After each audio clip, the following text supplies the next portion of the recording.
Dedicated women's league to fill the gap between college and professional soccer. A league that's committed to advancing women's soccer, focusing on the development of the female soccer player during the summer months, elevating the competition to help each player reach that next level, providing high-level soccer for collegiate players, aspiring and former professionals, and international stars. Operating with professional standards because players and fans deserve an exceptional experience. Uniting players that inspire and are inspired. We are passionately growing the women's game. The future is bright for United Women's Soccer. It's time. Be part of the movement.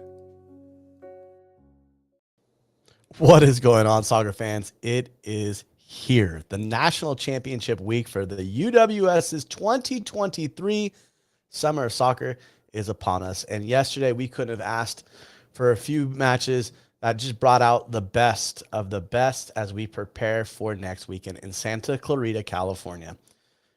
Joining us next weekend, we are going to have the Michigan Jaguars, Lancaster Inferno, Sporting Connecticut, and the hosts, West Conference champions, the Santa Clarita Blue Heat. All coming to you live from the College of the Canyons. It should be a great week. We're excited to have the opportunity to meet the athletes and participate with them all week long. Starting on Thursday, we'll have coverage coming to you live from College of the Canyons, as well as some of the area of Santa Clarita as well.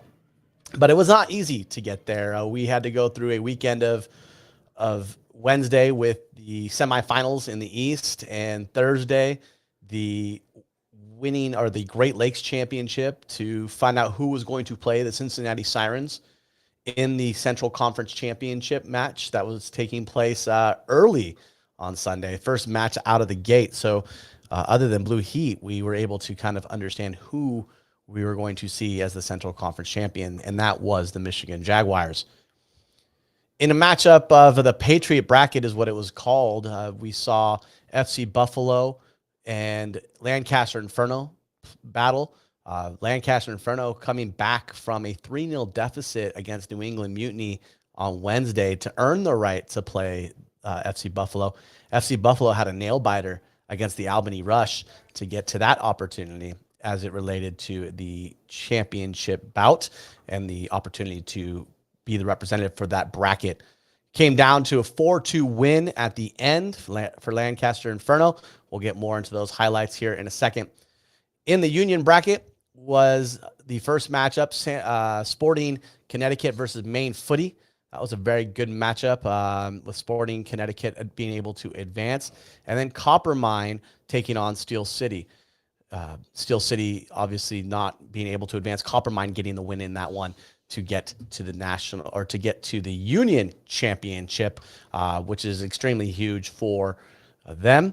And then obviously in the Union Championship, Sporting Connecticut having just a little bit more in the tank to get to that opportunity to win 4-2 in the end against a very good Copper Mine side. Now, does that mean that's going to be the end of the story for Copper Mine and others? No, absolutely not.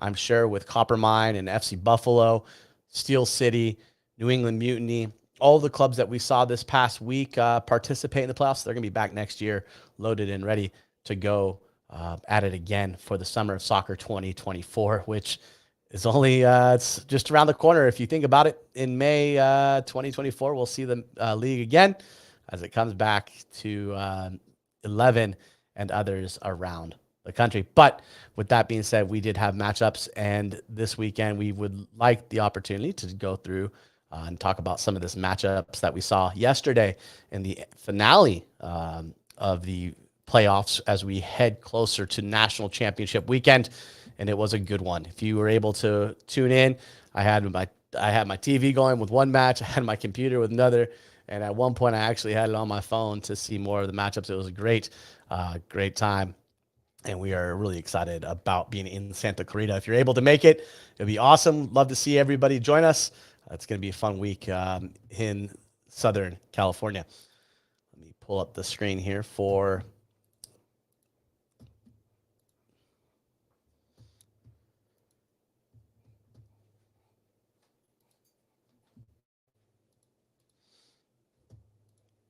So we had some matchups this past weekend. Again, Saturday we saw. Let's share the screen here. Should be sharing now. There we go. All right.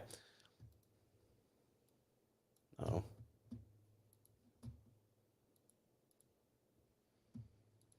Sorry, trying to cue it up perfectly here. So our first matchup, Jaguars versus Sirens.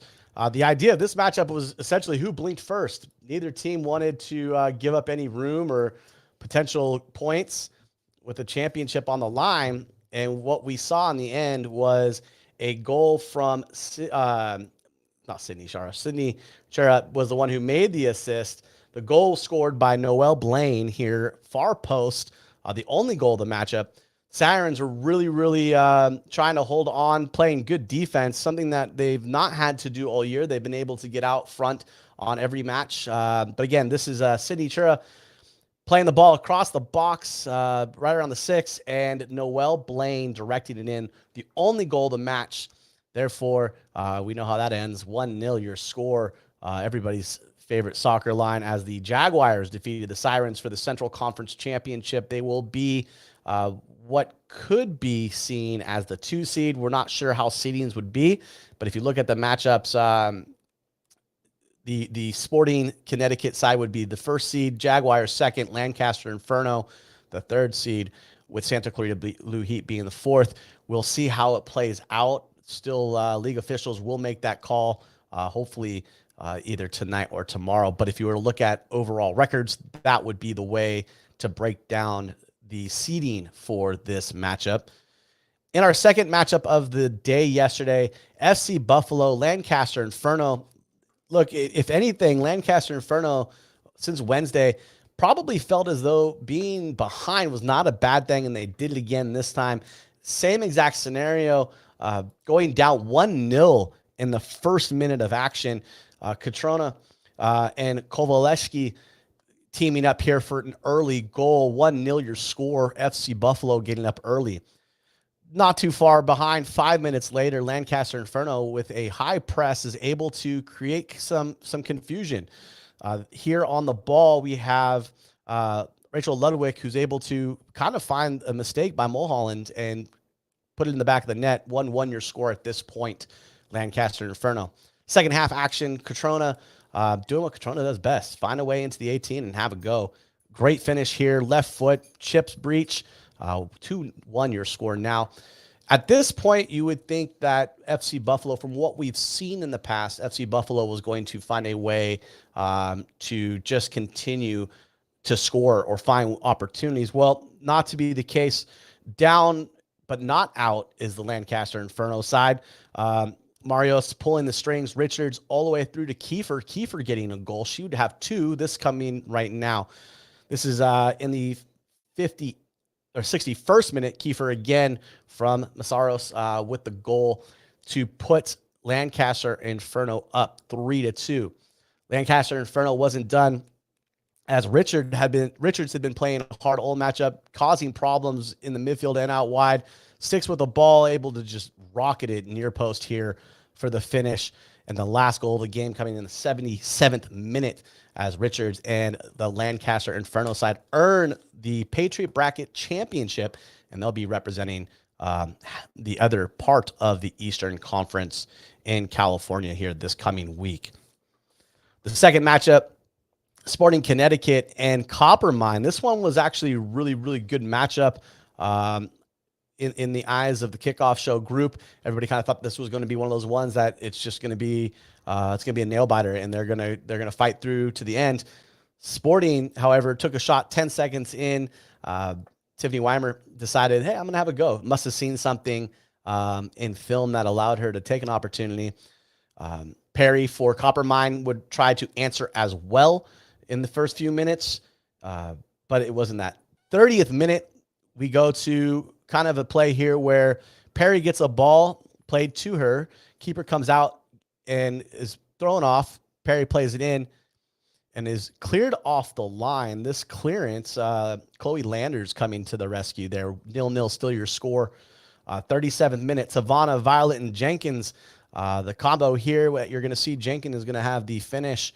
1-0 going to be your score for Sporting Connecticut. Far post, little nice hit here, 1-0.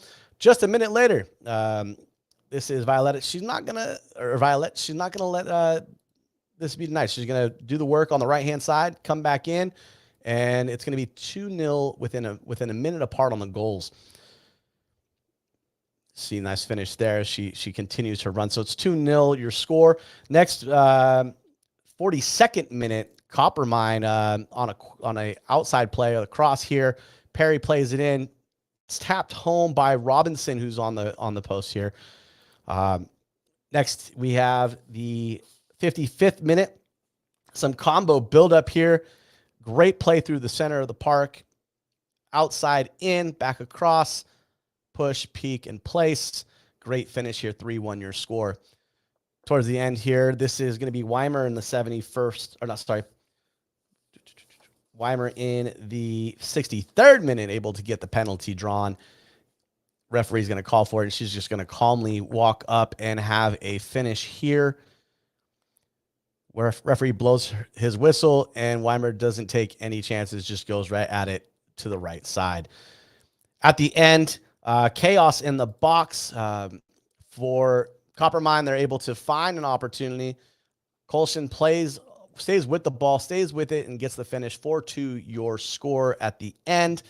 And that is how we end up where we are for the national championship. It's really exciting action this week. We're going to see a lot of goals. We're going to see some amazing athletes and teams play this coming weekend. Stay tuned to all of our social media for more information on how to perhaps meet up with some of the teams for a meet and greet, as well as information on perhaps tickets and other things as we go. But we're excited to have Santa Clarita hosting us this weekend. Coming up July 22nd and 23rd, College of the Canyons. Official announcement from the league will be made here hopefully today or tomorrow on everything that you would need as it relates to parking and places to stay. We're excited. And if you get in early, there's always Magic Mountain right across the freeway from College of the Canyons. And there's probably some really good golf. I'm sure there is there.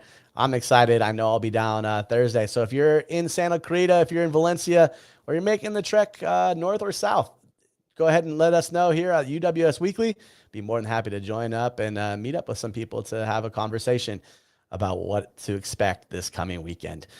In other news, shout out to Pachuca and their 3-1 win this past weekend. Nina Nakosa, who we've talked about on the show, former UWS player with the Chicago Mustangs, had herself a terrific weekend. A lot of opportunities for her going forward, and we'll see what happens for her. Excited to see how the league plays out this coming summer, since UWS is going to be ending here next weekend, but we'll have a lot to go forward. Oh, Andy, you can make it up. It's the Hall, but it'd be worth it. Some good matchups come up Saturday at least. That'll be fun. We're hoping to have some good weather as well. So until probably Thursday, I think Thursday, unless I can get Megan and company to jump on a show midweek. Excited for what's about to happen with the UWS. Again, Santa Clarita, California, National Championship, Sporting Connecticut, Santa Clarita Blue Heat, Michigan Jaguars, as well as Lancaster Inferno, all coming to California or staying in California. But until then, everybody, we'll see you guys on Thursday or Friday. Have a great week, and make sure to check on everything on uwssoccer.com or all of our social media channels for more information and more perhaps videos and highlights from the year as it was unfolding. Until then, everybody, cheers and have a great rest of your Sunday evening.